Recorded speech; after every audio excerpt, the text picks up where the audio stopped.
আপু আপনার কি ছেলেদের নাম বেশি ভালো লাগে নাকি মেয়েদের? ছেলেদের। বলেন কি? আচ্ছা আপনার ফেভারিট লেটার কোনটা? এ। এ দিয়ে যদি আপনি এই মুহূর্তে 10টা ছেলের নাম বলতে পারেন সেক্ষেত্রে আপনি পেয়ে যাবেন প্রাইজ মানি। ওকে, ওকে, এবার কি আমরা শুরু করবো না দেরি করবো? শুরু করেন। আচ্ছা ঠিক আছে, তাহলে শুরু করেন। আকাশ। 1, আমার নাম। জি। 2, আবির। 3, আব্বাস।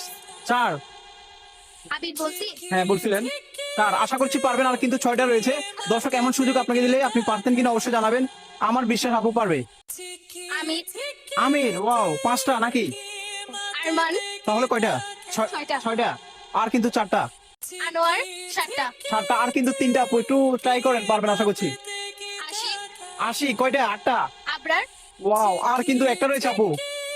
আর আরেকটা না বললে হবে না? না বলতে হবে কিন্তু। ইজি ছিল কিন্তু, আমার দর্শক কিন্তু এর মধ্যে কমেন্ট করেছে, তারা কিন্তু পেরে গেছে। তারপরে কি হতে পারে আপু, একটু তাড়াতাড়ি করেন। আসিফ। 10টা হয়ে গেছে না? আসিফ বলে ফেলছেন? হ্যাঁ, আসিফ। তার মানে তো 10টা হয়ে গেছে নাকি? অভিনন্দন আপুকে, আপু কিন্তু 10টা কমপ্লিট করেছে। আপু কোন জেলার? চিটাগংয়ের। চিটাগং। আচ্ছা ঠিক আছে, আজকের বিজয় হচ্ছে আপু। Thank you. ওকে, এগুলো হচ্ছে আপুর prize money. Thank you. Welcome, কেমন লাগছে আপু? আলহামদুলিল্লাহ ভালো।